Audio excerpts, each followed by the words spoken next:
Now, your Storm Team 18 forecast. Weather from where you live.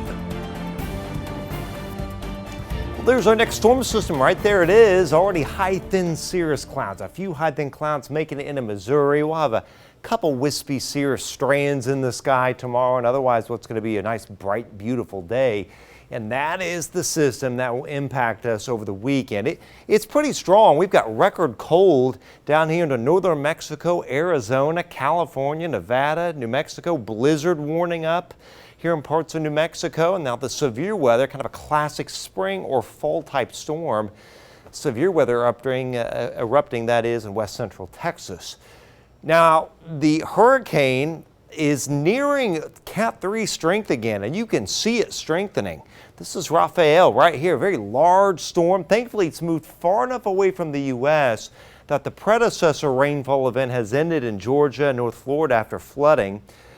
But now it's just going to sit here in the Gulf of Mexico and kind of wobble around a little bit.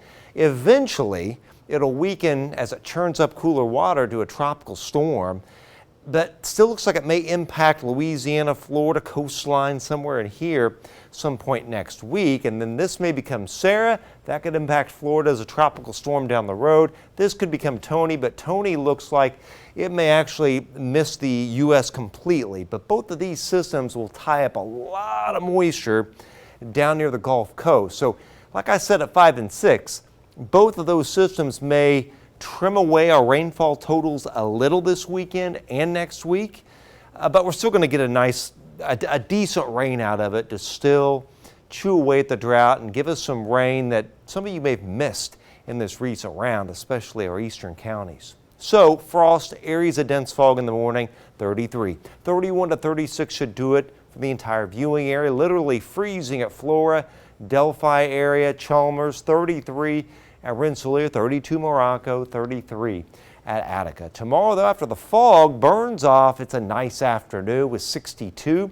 58 to 64 should do it for highs area-wide. 60 at Winnemac. Now 58 up here for your Friday at Rochester, but a little further to the south, low 60s Flora, Delphi, low 60s towards Otterman. So for the frenzy, yeah, it's a fairly mild day tomorrow, but then we tank in the evening to 54 at kickoff, mid-40s, low to mid-40s that is already by the time the games come to an end.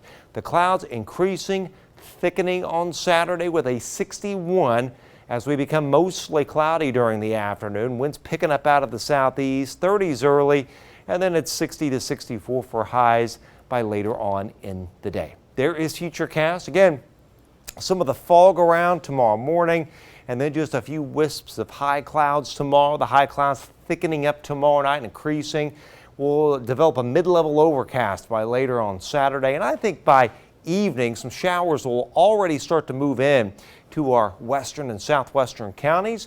And it's kind of a showery night and showers right into Sunday morning, and then Sunday afternoon we actually get some clearing. We should get up into the low to mid 60s on Sunday. So there's Rafael kind of sitting down here, intercepting some of the moisture, trying to feed rain northward. And then we kind of clear us out on Sunday. Monday we may have some clouds around, then clear out again.